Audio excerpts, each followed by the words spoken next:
ஹல்லேலூயா. பாடல் பாடும்போது பாடலுடைய வார்த்தைகளை ரொம்ப கவனிக்கணும். ரொம்ப முக்கியம். அதுதான் எனக்கு ஒரு செய்தி அதுல கிடைத்தது. உம்மோடு வாழ்வு, அது முதல் பாடல். இரண்டாவது உமக்காக வாழ்வு, அது இரண்டாவது பயன். மூன்றாவது பயன் உம்மை பின்தொடர்வே, மூணாவது பயன். ஹல்லேலூயா. இல்ல நம்முடைய வாழ்க்கையை நம்ம கடைபிடிக்கிறோமா? யோசிச்சு பாருங்க. ஆதிஸ் அவர்கள் ரொம்ப அழகாக அந்த பாடலை பாடினார்கள். அதுவும் பிறந்த நாளிலே ஆலயத்தில் பாடுவது ஒரு பெரிய ஒரு மகிழ்ச்சியான ஒரு காரியம். கர்த்தர் தொடர்ந்து ஆதிஸ்க்கு இன்னும் அநேக ஆய்வாட்களை கொடுத்து கர்த்தர் மகனை ஆசீர்வதிப்பார்கள். நல்ல பாடல், நல்ல கருத்துள்ள பாடல், வார்த்தைகளை கேட்கிறோம். ஆனால் ஆண்டவரோடு நாம் வைராக்கியமாய் வாழ்கிறோமா என்ற ஒரு கேள்வி நமக்குள்ளே எழும்போது, இல்ல அவரை நாம் பின்தொடர்கிறோமா என்ற ஒரு கேள்வி நமக்குள்ளே வரும்போது, அதில் சற்று குறைவுள்ளவர்களாக நாம் இருக்கின்றோம். ஆராய்ந்து பார்க்கும்போது கண்டிப்பாக குறைவுள்ளவர்களாக இருக்கிறோம். ஏனென்றால் நம்முடைய வாழ்க்கை நம்மை சார்ந்த ஒரு வாழ்க்கையாக இருந்து கொண்டிருக்கிறது. நல்லதுதான். ஆனா தேவன் இல்லாத ஒரு வாழ்க்கை அது வீணான ஒரு வாழ்க்கை. கர்த்தரோடு வாழக்கூடிய வாழ்வுதான் ஒரு மகிழ்ச்சியான, ஒரு சிறப்பான, ஆசீர்வாதமான வாழ்வு. ஒரு வைராக்கியம் இருக்கணும். இன்றைக்கு வைராக்கியமே கிடையாது. ஆண்டவர் ஸ்டெல்லா அவர்கள் சாட்சி சொல்லும்போது கூட சொன்னாங்க, சில காரியங்கள் நாம் தேவனுக்காக வைராக்கியமாக செய்யும் போது பிசாசு அதை செய்ய விட மாட்டான், அதுக்கு தடை பண்ணுவான். ஆனா அதை மீறி நாம் என்ன பண்ணுவோம்? அதை நாம் வெற்றி கொள்ள வேண்டும். அதுலதான் நம்முடைய வாழ்க்கை இருக்கிறது. ஆக தேவனுக்கு எந்த அளவுக்கு நாம் வைராக்கியம், இன்னைக்கு எப்படி 6 நாள் நம்ம வீட்டுல நம்ம எல்லா வேலைகளையும் நமக்கு இஷ்டமான காரியங்களை செஞ்சுக்கிட்டு 7வது நாள் கடமைக்காக நம்ம ஆலயத்துக்குள்ள கொஞ்ச நேரம் ஆராய்ச்சி விட்டு நமக்கு இருக்கோம். அதான் நம்முடைய வாழ்க்கை இந்த குறுகிய வட்டத்துக்குள்ளே முடிந்து விடுகிறது. அதோடு நின்று விடுகிறது அல்ல கிறிஸ்துவ வாழ்க்கை. அதை தாண்டி ஒரு நீண்ட வாழ்க்கை இருக்கிறது. அதிலே நாம் எப்படி இருக்கிறோம் ஆராய்ந்து பார்க்க வேண்டும். எல்லா விதத்திலும் தேவனுக்கு நாம் பின்தொடரக்கூடிய ஒரு வாழ்க்கைக்குள்ளே நாம் இருக்கணும். ஒரு வைராக்கியம், ஒரு தியாகம். தியாகம் இல்லாம ஆசீர்வாதம் கிடையாது. கிரியை இல்லாத ஆசீர்வாதம் கிடையாது. நமக்கு ஆசீர்வாதங்கள் வேண்டும் வேண்டும் என்று சொல்லி எல்லா நிலைகளிலும் சொல்லுவோம். ஆனா அதனுடைய கிரியைகள் மூலமாக தான் நமக்கு ஆசீர்வாதங்கள். ஆண்டவர் எல்லா வாக்குத்தத்தங்களும் அதன் அடிப்படையில் தான் கொடுத்திருக்கிறார். கட்டளையின் அடிப்படையில் தான் நீ இதை செய், நான் உனக்கு இதை செய். ஆண்டவர் தான் சொல்லி கொடுத்திருக்கிறார். ஆனா நம்முடைய செயல்கள் ஒன்றுமே இருக்காது. ஆனா ஆசீர்வாதம் வேண்டும். கர்த்தருக்காக நாம் வைராக்கியமாக வேண்டும். உன்னோடு வாழ்வேன், உமக்காகவே வாழ்வேன், உண்மை நான் பின்தொடர்வேன். ஒரு உறுதியோடு இந்த நீங்கள் காரியங்களில் இருக்கும்போது கர்த்தர் உங்களை ஆசீர்வதிப்பார். பேதுரு தன்னுடைய வாழ்க்கையிலே ஒரு காலத்திலே மறுதளித்தவர், ஒரு நேரத்திலே மறுதளித்தவர். ஆனால் அதற்கு பிறகு ஆண்டவரை ஏற்றுக்கொண்டு வைராக்கியமாக இயேசுவுக்காக வாழ்ந்தவர் பேதுரு. பேதுரு அநேக பேரை ஆண்டவருக்குள்ளே வழி நடத்துகிறார் என்று நீரோ மன்னன் கேள்விப்பட்டு அவரை எப்படியாவது அந்த மதமாற்றம் செய்கிற அந்த இடத்தை விட்டு அவரை தாண்டி அவரை கொண்டு விட வேண்டும் சொல்லி கொண்டு வந்து விட வேண்டும் சொல்லி சிறைச்சாலையில் அடைத்து விட்டார்கள் பேதுரு. அந்த சிறைச்சாலையிலே பேதுருவோடு சேர்த்து 48 பேர், பேதுரு இல்லாத 48 பேர், ஒருவன் சிறைச்சாலையினுடைய தலைவர். அப்ப இவர்கள் என்ன நினைத்தார்கள்? பேதுரு இனிமேல வெளியே இல்லாதனால யாரும் ஆண்டவரை ஏற்றுக்கொள்ள மாட்டாங்க, சுவிசேஷம் அங்க கிடைக்காது, அதனால யாரும் ஏற்றுக்கொள்ள மாட்டாங்கன்னு சொன்னாங்க. ஆனா பேதுரு என்ன பண்ண? சிறைச்சாலைக்குள்ள வந்து அந்த 48 பேருக்கு என்ன பண்ண? சுவிசேஷத்தை அறிவித்தார். சுவிசேஷத்தை அறிவித்தவர்கள் இவருடைய அறிவிப்பின் சுவிசேஷத்தை கேட்டு இயேசுவை ஏற்றுக்கொண்டு மனம் திரும்பினார்கள். அப்போ அவர்களுக்கு ஞானஸ்நானம் கொடுக்கணும், என்ன பண்றதுன்னு தெரியல. ஒரு ஜெபம் பண்ணார், சிறைச்சாலை மேல் கையை வச்சார், ஜெபம் பண்ணார், ஆண்டவரே உங்களுக்கு ஞானஸ்நானம் கொடுக்கணும், நீ உதவி செய்யும். சிறைச்சாலை சுவத்துல இருந்து தண்ணீர் வந்தது. அந்த தண்ணீரை வைத்து 48 பேருக்கு ஞானஸ்நானம் கொடுக்கிறார். நீலமணன் பார்த்தா, ஐயோ இவர் இங்க வச்சாரோ, இவர் எங்க கொண்டு போனாலும் யாரையும் மாற்றிட்டு சொல்லிட்டு அதற்கு பிறகு என்ன, சிலுவையிலே அவரை தலைகளாக வைத்து கொண்டு விட்டார்கள். இரத்த சாட்சியம். தியாகம் சீஷர்கள் அந்த நாட்டிலே அவர்கள் மாத்திரமல்ல, அவரை பின்பற்றினவர்களும் இயேசுவை பின்பற்றினவர்களும் ஒரு தியாகத்தோடு வாழ்ந்தார்கள். இன்றைக்கு அது ரொம்ப கம்மியா இருக்கு. நம்ம இஷ்டத்துக்கு நம்ம வாழ்ந்து கொண்டு இருக்கிறோம். அது அல்ல வாழ்க்கை. கர்த்தர் விரும்புகிற வாழ்க்கையை நாம் வாழ வேண்டும். சரி, இது 3வது ஞாயிற்றுக்கிழமை கூட நான் ஒரு பாவப்பட்டியலை நான் ஒவ்வொரு 3வது ஞாயிற்றுக்கிழமையிலும் தொடர்ந்து உங்களுக்கு நான் சொல்லிக் கொண்டே வருகின்றேன். முதலாவது அகந்தை என்கிற ஒரு பாவம், அறியாமை என்கிற பாவம், அவிசுவாசம் என்கிற ஒரு பாவம், அசட்டை என்கிற ஒரு பாவம், அவசரம் என்கிற ஒரு பாவம், அசதி என்கிற ஒரு பாவம், அஞ்சனம் பார்க்கிற ஒரு பாவம், அடங்காமை ஒரு பாவம், அன்பின்மை ஒரு பாவம், அவமதித்தல் ஒரு பாவம், அச்சம் ஒரு பாவம், அபகரித்தல் ஒரு பாவம். கடந்த மாதத்திலே அறிவீனம் கூட ஒரு பாவம் என்று சொல்லி நான் கடந்த மாதத்திலே 3வது நாட்கள் பகிர்ந்து கொண்டேன். இன்றைக்கு 14வது பாவப்பட்டியலில் இன்றைக்கு வருவது, நீங்கள் ஒருவேளை வாசிக்க கேட்ட வேத பகுதியில் அந்த வார்த்தை வந்திருக்கும், நீங்கள் கவனித்திருக்கிறீர்கள். அநீதி ஒரு பாவம். இல்ல, வேதம் அப்படிதான் சொல்கிறது. 1 யோவான் 5வது அதிகாரம் 17வது வசனத்தை வாசிங்க. அநீதி எல்லாம் பாவம் தான், போதும், அநீதி எல்லாம் பாவம் தான் என்று வருகிறது. அப்போ அநீதி என்பது பாவம். அநீதினா என்னது? நீதிக்கு எதிர்ப்பதுதான் அநீதி. அப்ப நீதி இல்லாத காரியங்கள் எல்லாமே என்னது? பாவம். அநீதி எல்லாம் பாவம் என்று வேதம் சொல்கிறது. நான் சொல்லல, வேதம் சொல்கிறது. அப்போ இன்னைக்கு நான் தேவனுடைய பிள்ளைகள், நான் மற்ற மனிதர்களை குறித்து பேசுறேன். நான் கர்த்தருடைய பிள்ளைகள், நம்முடைய சபைக்கு வரக்கூடிய பிள்ளைகள், ஆண்டவரை நீங்கள் ஏற்றுக்கொண்டிருக்கிறவர்கள், ஆண்டவரை நீங்கள் வணங்குகிறவர்கள், பரிசுத்தமாக வாழ வேண்டும் என்று எண்ணிக்கொண்டிருக்கிறவர்கள், ஆண்டவருடைய பரலோக ராஜ்யத்துக்கு நாம் செல்ல வேண்டும் என்று எண்ணமுடையவர்கள், உங்களுக்காக நான் சொல்ற காரியம், அநீதியான காரியங்கள் பாவம் என்று வேதம் சொல்கிறது. அநீதியும் ஒரு பாவம். அப்ப நம்ம ஆராய்ந்து பார்க்கணும், எது அநீதியான காரியங்களை நாம் செய்து கொண்டிருக்கிறோம். வேதம் சொல்கிறது. ஒரு சில வசனங்களை வாசித்து விட்டு நாம் செய்திக்குள்ளே கடந்து போவோம். எசேக்கியேல் 18ஆம் அதிகாரம் 26ஆம் வசனத்தை யாராவது வாசிங்கள். நீதிமான் தன் நீதியை விட்டு விலகி அநீதி செய்து அதிலே செத்தால் அவன் செய்த தன் அநீதி நிமித்தம் அவன் சாவான். இந்த வசனத்தை கொஞ்சம் நல்லா அந்த ஸ்கிரீன்ல பாருங்க. நீதியை விட்டு விலகி, யாரு? நீதிமான். நாம் தேவனுடைய பிள்ளைகள் நீதியை விட்டு விலகி விடுகிறோம். என்ன செய்யறோம்? அநீதி செய்து விடுகிறோம். அதனால என்ன நடக்குது? செத்து போறோம். முடிஞ்சிச்சு. ஆனா அதோட அந்த வசனம் முடியல. அடுத்து என்ன வருகிறது? அவன் செய்த தன் அநீதி நிமித்தம் அவன், இதுல மறுபடியும் ஒரு சாவு வருது, இல்ல இரண்டாவது ஒரு சாவு வருது. அப்ப என்னன்னா, அநீதி நிமித்தம் அவன் சாவான் என்றால் எங்க சாவான்? அவன் நரகத்தில் அவன் இருப்பான். அவனுடைய மரணம் இந்த உலகத்துல மறித்து இருக்கிறான் மட்டுமல்ல, அவன் செய்த அநீதி நிமித்தம் அவன் எங்க இருப்பான்? அவன் நரகத்தில் இருப்பான்.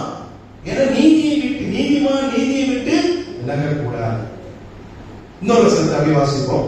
எசேக்கியேல் அடுத்த வசனத்தை, எசேக்கியேல் 18ஆம் அதிகாரம் 24ஆம் வசனம் யாராவது வாசிங்க. அதே வசனம் தான் அது வருகிறது. நீதிமான் துன்மார்க்கன் செய்கிற சகல அருவருப்பின்படியும் செய்வானாகில் அவன் பிழைப்பானாக. அவன் செய்த எல்லா நீதிகளும் நினைக்கப்படுவதில்லை. அவன் செய்த துரோகத்திலையும் பாத்தீங்களா? இங்க துன்மார்க்கனோடு நீதிமானை இணைத்து சொல்லிவிட்டு அதற்கு பிறகுதான் இந்த 26ஆம் வசனத்துல நீதிமானா இருந்தா கூட அநீதி செய்தால் அவன் நரகத்துக்கு தான் போவான் என்று சொல்லி வேதம் சொல்லுது. அப்ப அநீதி ஒரு பாவம்.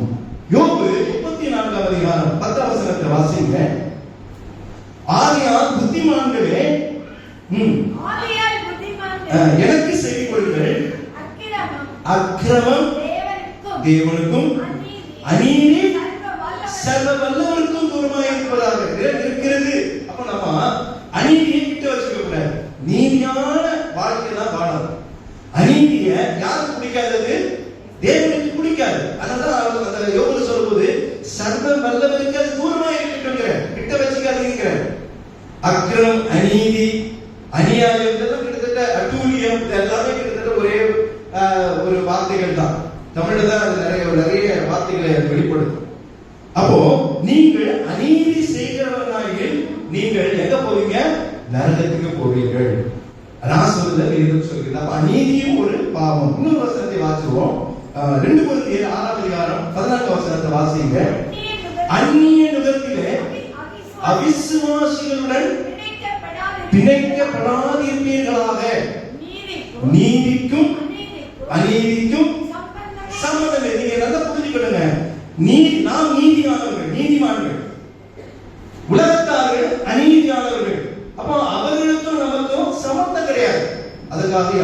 ஒட்டும் உறவு இதெல்லாம் வைத்துக் கூடாதா? பக்கத்து வீட்டோட பழக கூடாதா? அது என்ன அர்த்தம்? உங்களுடைய செய்திகள் அநீதியாக இருக்கக்கூடாது.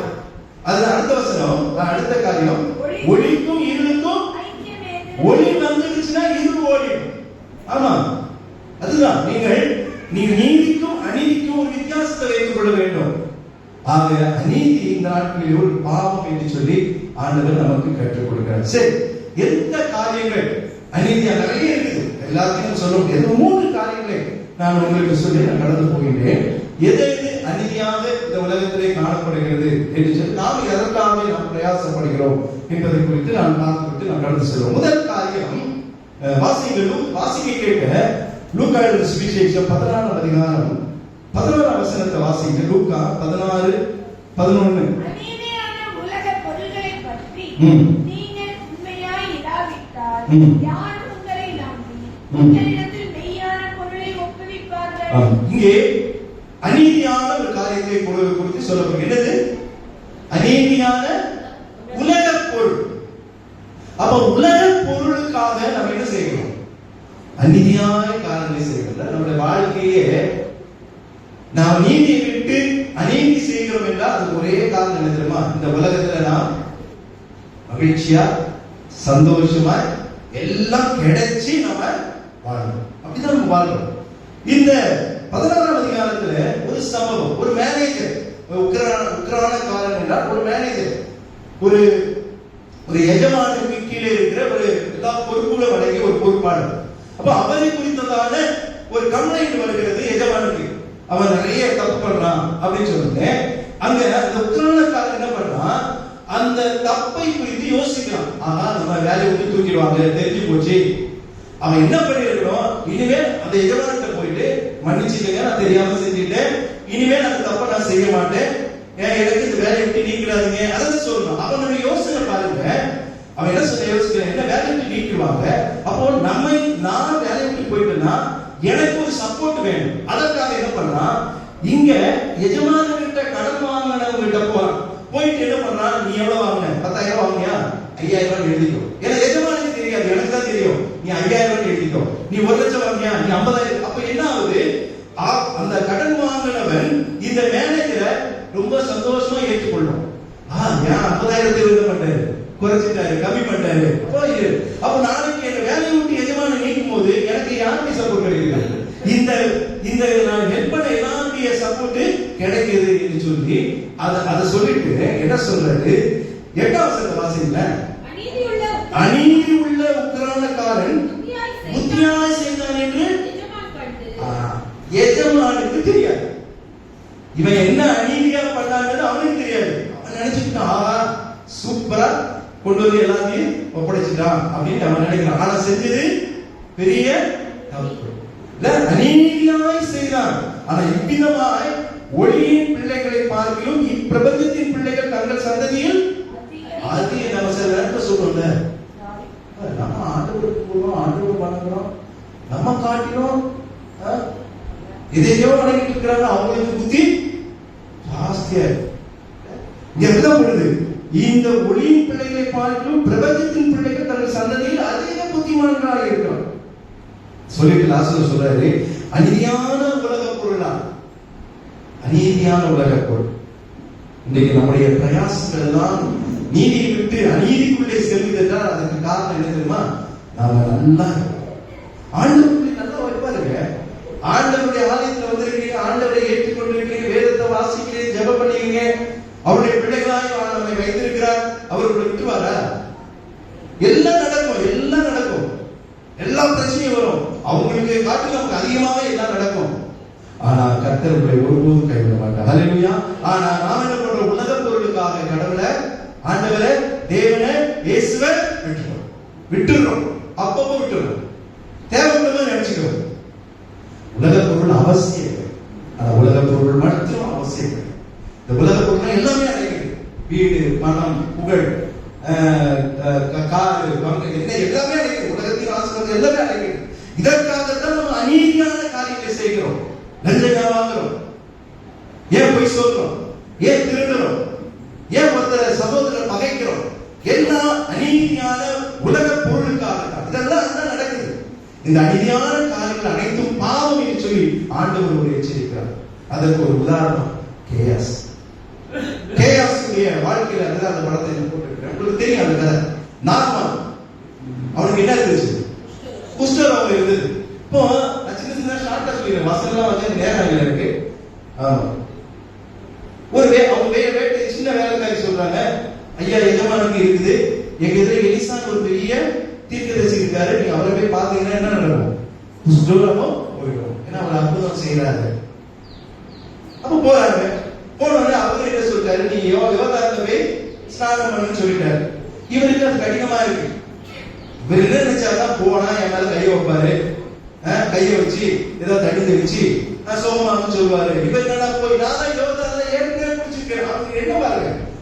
ஆனா இது அவனுக்கு செய்ய மனம் இல்லை நாகமானுக்கு. அப்போ மறுபடியும் அவனுடைய ரொம்ப பிரியமான ஒரு வேலைக்கார சொல்றான், ஐயா இது என்ன உங்களை 7 கடலா தாண்ட சொல்றாங்க, இல்ல 10 நதியை தாண்ட சொல்றாங்க, போய் குளிக்கதான் சொல்றாங்க, போய் குளிக்கல அப்படின்னு சொல்றோம். இவன் யோசிக்கிறான், சரி குளிச்சிடலாம்.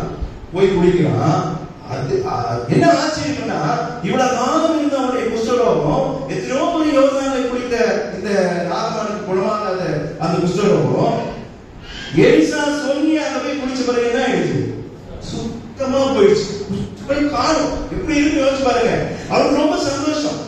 அப்போ நிறைய உலக பொருள்கள், ஆசீர்வாதமான உலக பொருள்களை கொண்டு வந்து எலிசா கையில கொடுக்குறான். நீங்க இதை தயவு செய்து என்ன பண்ணணும்? அவரு தொடரவே இல்லை. எனக்கு எல்லாம் இப்படி கொடுத்தீங்கன்னா அப்படியே கவுக்குன்னு அழிப்பேன் நான். அப்படி விடாம முடிஞ்சா இன்னொரு கையை சேர்த்து யாராவது ஹெல்ப் பண்ணுங்கன்னு சொல்லுவேன். அவரு சொல்லிட்டு கொண்டு போப்பா, எனக்கு வேணாம் மாட்டேன், எனக்கு ஒண்ணு வேணாம். எவ்வளவு கேஞ்சினா நீங்க படிச்சு பாருங்க. நான் முழுவதும் பொறுமையா படிச்சேன். அதிகாரம் கெஞ்சினாங்க, காலில் இல்லாத குறை, நீங்க வாங்கிக்கணும். ஏன்னா என் வாழ்க்கையில யாராலும் செய்ய முடியாத ஒரு சம்பவம் என் வாழ்க்கை நடந்திருக்கு, நீங்க வாங்கிக்கணும். பின்னாடி அவங்க வேலைக்காரர் வந்தாருதான். யாரு? கேயாஸ். அவனுக்கு மட்டும் கொஞ்சம் ஆசை இருந்தது, உலக பொருள் மீது ஆசை இருந்தது. வேணான்னு அனுப்பின உடனே கொஞ்ச நேரத்தில் அவன் திரும்பி போயிட்டாங்க எடுத்துட்டு. இவன் என்ன பண்ணா, நீங்க போங்க நான் வரேன்ட்டு என்ன பண்றான், நேரம் நான் பார்த்து ஓடுறோம். ஓடிட்டு சொல்றேன், என்ன சொல்றேன், நான் பசங்க தான் சொல்லல, கதையை சொல்லிட்டு போயிடுறேன், எனக்கு டைம் இல்லை. என்ன சொல்றா, ஐயா என்ன மறுபடியும் அனுப்பிச்சாரு, இப்போ இன்னொருத்தர் வந்திருக்கிறாரா, அவருக்காக போட்டு வாங்கி வர சொல்றாரு. அவனுக்கு நாகமானுக்கு தெரியாத பொய் சொல்றாரு. எலிசா ஒரு தேவனுடைய மனிதர், அற்புதம் செய்கிறவர், எலிசாவுடைய வார்த்தைகளை கீழ்ப்படிந்து சுகமானவர் நாகமான். இதையெல்லாம் இந்த கேயாசி பார்த்து கொண்டிருக்கிறான். அவருக்கு நல்லாவே தெரியும். ஆனாலும் அவனுக்கு என்ன, கேயாசிக்கு என்ன தேவை? அவன் எலிசா கூட இருக்கான், குடும்பம் ஒண்ணு கிடையாது, குடும்பத்தை பத்தி அவன் சொல்லப்படல, ஒண்ணுமே தேவையில்லை. ஆனாலும் இந்த உலக பொருள் மீது அவன் ஆசைப்பட்டது அவருடைய பார்வை, தேவனுடைய பார்வை அநீதியான காரியமாக அமைந்தது. ஆனா ஆசீர்வாதம் பாருங்க, நீங்க தப்பு பண்ணும்போது எப்படி கிடைக்கும்? டபுளா கிடைக்கும். ஹல்லேலூயா. நீங்க தப்பு பண்ணுங்க, சாத்தான் உங்களுக்கு டபுளா அள்ளி கொடுப்பான். அப்ப என்ன ஆகும்? தப்பு பண்ணா நமக்கு டபுளா கிடைக்கும். அப்ப தப்பு மேல தப்பு பண்ணா நமக்கு எல்லாம் கிடைக்கும். இன்னைக்கு அப்படிதான் எல்லாம் வாழ்ந்து கொண்டு இருக்கிறாங்க. நீங்க சரியான பாதையில போனீங்கன்னா ஆசீர்வாதங்கள் உண்டு, ஆனா குறைவா இருக்கும். தவறான பாதையில போனா ஆசீர்வாதம் நிறைய இருக்கும், ஆனா அது வீணா. இங்க என்ன நடந்தது? கேயாஸ் சொன்ன உடனே அவருக்கு சந்தோஷம் ராகமானுக்கு, அப்பா இப்போவாவது உங்க எஜமான் வாங்க ஒத்துட்டு வந்துட்டு அவன் கேட்டதை விட டபுள் மடங்கு கொடுத்தா அனுப்புற. அது அவன் வச்சுட்டு வாழ முடிஞ்சுதான். கேயாசி வந்த உடனே கரெக்டா எலிசா கேட்ட வீட்டுல போயிட்டு வந்த. இதெல்லாம் நம்ம சம்பவத்தில் முடிஞ்சது. 5ஆம் அதிகாரம் கடைசி வருஷத்தை வாசிங்க. 2 ராஜாக்கள், அதை வாசிங்க. 2 ராஜாக்கள்.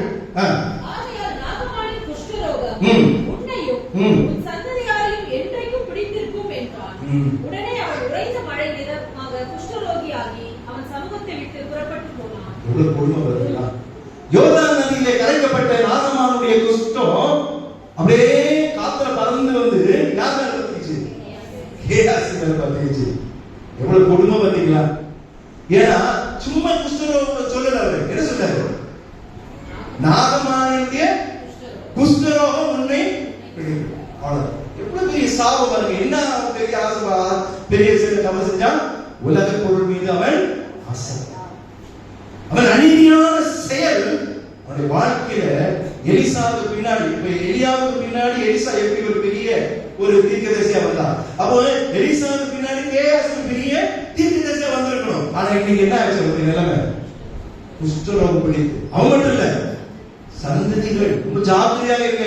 நீங்க அநியாயம் செய்யலன்னா உங்க பிள்ளைக்கு நிறைய நீங்க பிரச்சனையை சேர்த்து வைக்கிறீங்கன்னு அர்த்தம். உங்களோட முடிகிறது அல்ல, ஆண்டவர் ரொம்ப எச்சரிக்கையா சொல்லக்கூடிய காரியம்.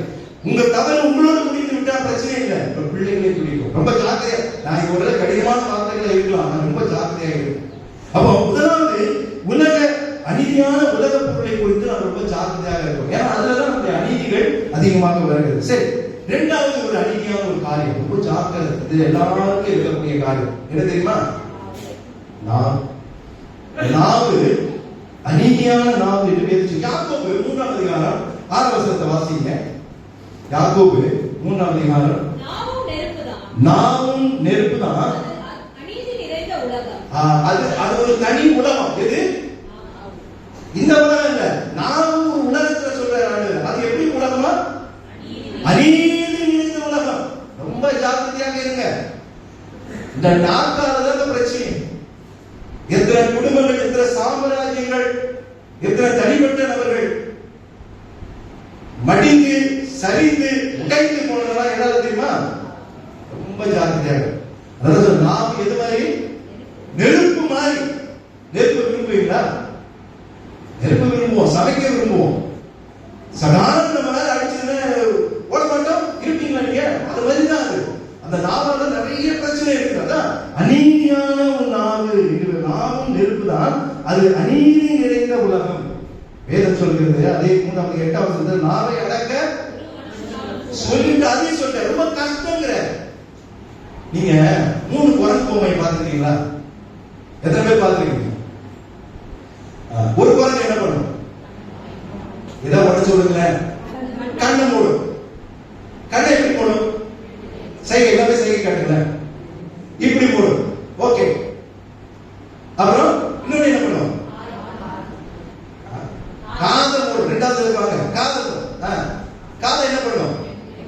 சரி, கண்ணு 2 இருக்குது, 2 கை யூஸ் பண்றீங்க. காது 2 இருக்குது, 2 கை யூஸ் பண்றீங்க. வாய் இன்னொரு வாய் இருக்குது. அப்ப என்ன பண்ணும்? ஒரு கை போடும். போதுமா இல்லையா? போதா? குறைஞ்சு என்ன பண்ணிச்சு? 2 ஏன்னா இன்னும் அழுத்தணும். அதை அப்ப கூட அடங்க. அதுக்கு அடையாளம் தான் அது. அது போல அடங்க. நாம அடக்க யாராலும் முடியாது. ஒரு குடிகாரன் தான், நான் ஏற்கனவே கதையை சொல்லியிருக்கேன். அவன் குடிச்சிட்டு வீட்டுக்கு வருவான். என்னமோ செட் அடிச்சு அமைதியா இருக்கணும்னு நினைச்சு வருவான். ஆனா குடிகாரங்களுக்கு தெரியல, வீட்டுக்கு வந்தாலும் கொஞ்ச நேரம் அமைதியா இருப்பான். அதுக்கப்புறம் அவருடைய அலப்பறைய ஆரம்பிச்சுவார். அப்படியே ஒரு மாதிரி சைகை வரும், பேச்சு வரும். ஈஸியா கண்டுபிடிச்சிடலாம். குடிகாரன் ஈஸியா கண்டுபிடிச்சிடலாம். ஒவ்வொரு நாளும் எப்படியாவது மறைத்து விட வேண்டும் நினைச்சு வருவான். ஆனா மனைவி யோ வா குடிச்சிட்டு எங்கேயோ போய் கடை அப்படியே அடிச்சு விட்டுவாரு. இவன் இந்த வாட்டி ரொம்ப ஒரு முடிவு பண்ணான், குடிக்கிறோம் ஆனா கொண்டாடிக்கு தெரியாம செய்யணும் சொல்லிட்டு என்ன பண்ணா, நேர வீட்டுக்கு போனான். போய் கண்ணாடியை போய் முன்னாடி பார்த்துட்டு நல்ல பிளாஸ்டிக், ஏன்னா அவன் தெரிஞ்சு போச்சு நம்ம வாய் தான் காட்டி கொடுக்குது சொல்லிட்டு பிளாஸ்டிக் எடுத்து என்ன பண்ணா, வாயில நல்ல ஒரு பிளஸ் மாதிரி இன்ட்டு மாதிரி எல்லாத்தையும் போட்டு பிளாஸ்டிக் ஒட்டி போய் படுத்துட்டான்.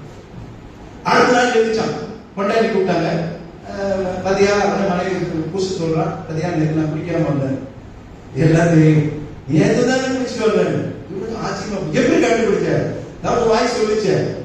இவனுக்கு ஆச்சரியம், என்னடா இது பிளாஸ்டிக் ஓட்டுன இந்த வாய் எப்படி பேசிச்சு அப்படின்னு சொல்லி நேரா போய் கண்ணாடியில பார்த்தா, இவன் பிளாஸ்டிக் இவன் வாயில ஒட்டாம குடி போதையில கண்ணாடியில ஒட்டி வச்சிருக்கான். அப்புறம் எப்படி இவன் வாயை மூடிட்டு திறந்தானே இருக்கும். அப்போ வாய் பேசாம பேசிட்டாரு. இப்படிதான் இது நீங்க கலைப்படிக்கே கொஞ்சம் வேடிக்கையா தான் இருக்குது. நான் அடக்க முடியாது, ரொம்ப கஷ்டம். அது ஒவ்வொரு வீட்டுல இருக்கிற புருஷமார்ட்ட கேட்டா பொண்டாட்டியுடைய நாவை பத்தி சொல்லுவாங்க, பொண்டாட்டியை கேட்டா புருஷனுடைய நாவை பத்தி பேசுவாங்க. குடிச்சிட்டு வந்தோ நம்ம நல்லா வந்தோ இல்ல பிள்ளைகளுக்கு நாவல் தெரியும். இந்த நாவனால நம்ம என்னென்ன காரியம் செய்யணும்ன்றது ஒரு லிஸ்ட போட்டு வைக்கணும்னா தெரியும். அதுல லிஸ்ட்ல பயங்கரமா இருக்கக்கூடிய ஒரு நாவல், அந்த நாவனால சொன்ன காரியங்கள் தான் இருக்கும். வேற சொல்லிருக்கு சங்கீதம் 52:2 கபடி செய்யும் ஒரு நாவு தீட்டப்பட்ட சவரகன் கத்தியை போல் இருக்கிறது. நாவ எதை நெருப்புன்றாரு, அநீதி உலகன்றாங்க. நீங்க என்ன சொல்லுது? தீட்டப்பட்ட கத்தி. எவ்வளவு ஷார்ப்பா இருக்கும் பாருங்க. என்ன இந்த நாவை குறித்து ரொம்ப எச்சரிக்கை. இன்னைக்கு பேச்சினால தானே நம்ம நிறைய பாவம் செய்யும். அது அநீதியாய் போகிறது. நீதியான வார்த்தைகளை பேச வேண்டிய இந்த வாயில, ஆண்டவருடைய பிள்ளைகளுடைய வாயில அநீதியான வார்த்தைகள் வருகிறது. சரளமா பொய் வரும், சரளமா பொய் பேசுவாங்க. ஆமா, கேட்டா நான் சர்ச்சுக்கு போறேன், வேதத்தை வாசிக்கிறேன், ஜெபம் பண்றேன், வாயை திறந்தா என்ன வரும்? ஆனா அது பொய்யே தெரியாது. ஏன்னா அவங்க அப்படியே அநீதியிலேயே அந்த நாவை கொண்டு வந்துட்டாங்க. இந்த நாவின் நீதி உள்ளதா ரொம்ப அடக்கணுங்கிறாங்க. அதனால சொன்னேன், அநீதியான ஒரு நாவு. ரொம்ப ஜாக்கிரதையாக இருங்க. இது எங்கே கொண்டு போகும்? நரகத்துக்கு கொண்டு போகும். அதனால நீங்க சங்கீதம் 140:11 வாசிக்கிறோம், பொல்லாத நாவுடையவன் பூமியில் நிலைத்திருப்பதில்லை. ஆண்டவர் தெளிவா சொல்லிட்டார். சங்கீதத்தை சொல்லும்போது காளிதாசன் சொல்றாரு, பொல்லாத நாவை உடையவன் எங்க இருக்க மாட்டானா? பூமியிலே அவன் நிலைத்திருப்பதில்லை என்று சொல்கிறார். இந்த நாவை வச்சு நம்ம நிறைய கஷ்டத்தை தான் அனுப்பிக்கிறோம். நம்ம சில நேரத்தில் யோசிப்போம், கொஞ்சம் பேசாம இருந்திருக்கலாமோ. இந்த நிறைய பேர் வாழ்க்கையில எல்லாருமே இந்த வார்த்தையை சொல்லாம இருக்கவே மாட்டாங்க. கொஞ்சம் அமைதியா இருந்தா இந்த பிரச்சனை வந்திருக்காங்க. குடும்பத்திலேயோ, நண்பர்களிடையோ, சபையிலோ, இல்ல நாங்கள் போதகராக நாங்கள் இருக்கிறோம். யோசிப்போம் சில நேரத்தில், இந்த வார்த்தை நம்ம சொல்லியிருக்க கூடாதோ. இந்த நாவை குறித்து ரொம்ப எச்சரிக்கையா இருக்கு. அதே இது ஒரு அநீதியான ஒரு உலகம். அந்த நாவு மட்டும் எல்லாத்தையும் சொல்ல, உள்ள பல்லு இருக்குது, உதடு இருக்குது, எல்லாத்தையும் சொல்ல. நாவை குறித்து எல்லாம் ரொம்ப ஜாக்கிரதையா இருக்கு. இதற்கு உதாரணம் ஒண்ணே, நிறைய உதாரணம் சொல்ல முடியாது. நாவை குறித்து ஒண்ணு பேசுறது. ஆனா இயேசு கிறிஸ்து இதற்கு உதாரணமா இருந்தாரு. இயேசு கிறிஸ்து எப்ப பேசணுமோ, எப்ப அமைதியா இருக்கணும், எப்ப பேசக்கூடாதோ அதெல்லாம் கரெக்டா அவர் நடத்துறாரு. அதனாலதான் இயேசு கிறிஸ்துவை பத்தி ஒரே வசனத்தை சொல்லி அடுத்த பாயிண்ட் போறேன். 1 பேதுரு 2:23 வாசிங்க.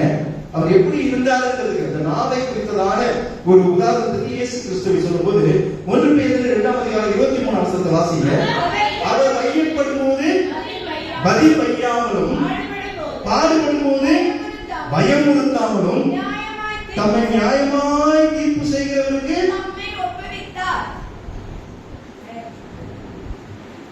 வையப்படும் போது, இயேசுவை திட்டும் போது உங்களை ஒரு வார்த்தை திட்டினா நீங்க விட்டுறன்னு நினைக்கிறீங்க? ஒண்ணு ரோட்ல வண்டி ஓட்டு போறேன், எவ்வளவு டென்ஷனா வந்து தெரியுங்களா? அசந்த சொல்றேன், இந்த 4 நாள் அமைதியா இருக்கீங்க, என்னால அடக்க முடியல. சில நேரத்தில் கோவம் வருது, வார்த்தைகளை சத்தமா சொல்ல வேண்டியதா இருக்கு. இப்ப நான் உங்ககிட்ட சொல்றேன், நானே திருந்த வேண்டியதா இருக்கு. நான் யோசிக்கிறேன், அதுதான் ஏன் இந்த அமைதி நமக்கு வரல. நான் அவசரமான வார்த்தைகளை போட்டுருக்கு. இயேசு கிறிஸ்து அவரை திட்டினா கூட அவர் எப்படி இருந்தாரா? அமைதியா. தெரியும் அவருக்கு இந்த நாவினாலே நம்ம நாவை திறந்து தேவையில்லாத காரியங்கள் வரும். பாடுபடுவோம் பயமுறுத்தாமலும், இதுல ஒரு காரியம் பாருங்க, தம்மை நியாயமாய் தீர்ப்பு செய். அவங்க நியாயமாய் தீர்ப்பு. ஆனா இயேசு சிலுவை அறையப்பட வேண்டும் என்றது நியாயமான காரியம். அதாவது ஆண்டவர் அதை ஏற்றுக்கொண்டார். அது நியாயம் கிடையாது. ஏன்னா செய்யலைன்னா மீட்பு கிடையாது.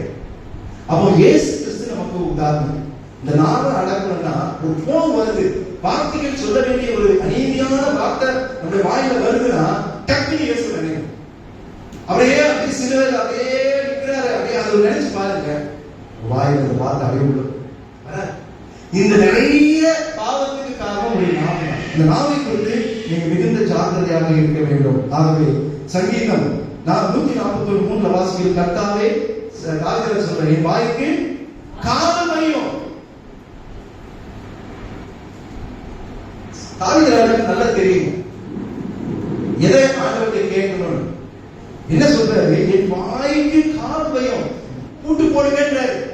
ஆமா, என்னால முடியல. ஏன்னா அதை அடக்க ஒரு மனுஷனாலும் கூடாதுன்னு வேதம் சொல்லுது. அதனால என் வாய்க்கு காவல், என் உதவியின் வாசலை இதற்கு வரக்கூடாது.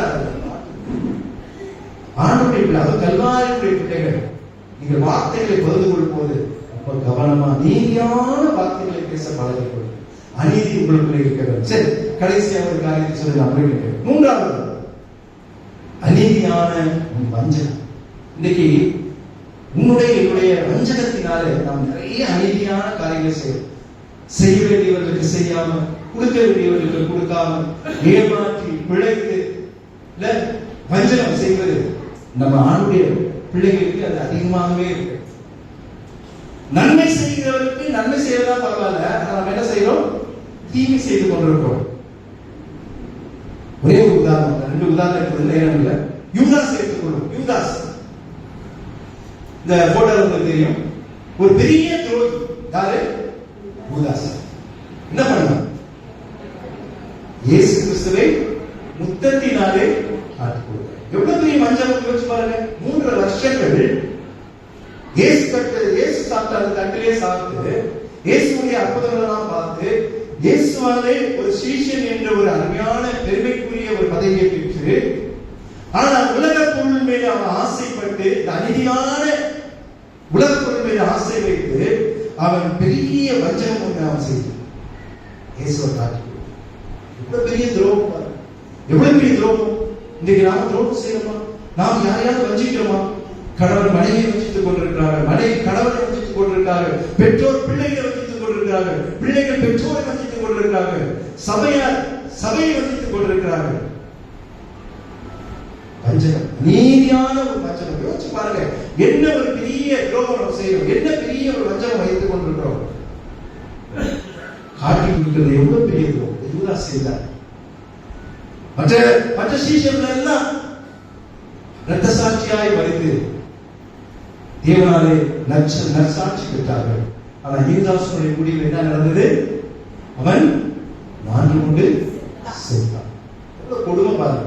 நான்கு கொண்டு செத்தான். அவன் உடல் சரிந்து, வயிறு வெடித்து உடல் சரிந்தது இருப்பாங்க. கழுகு வந்து